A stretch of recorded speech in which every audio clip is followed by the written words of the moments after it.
না দত্তগণ, ওই কোন কার্য করলে আমার পিতারা তোমাকে আমি উদ্ধার করতে পারবো? তাই তাই আমি খুনে চলে যাবো গুরুদেব পড়ে বৈশিষ্ট্যের চরণ সাক্ষাতে, তার চরণ সাক্ষাতে গিয়ে পরামর্শ করবো তুমি কোন কার্য করলে আমার পিতারা তোমাকে আমি উদ্ধার করতে পারবো। তাই তোমরা আমার সঙ্গে সহচর হিসেবে যাত্রা করবে।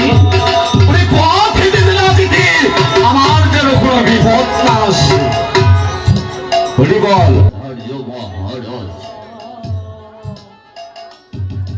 তাই চলো দত্তগণ, বিলম্বের না তাই চলুন।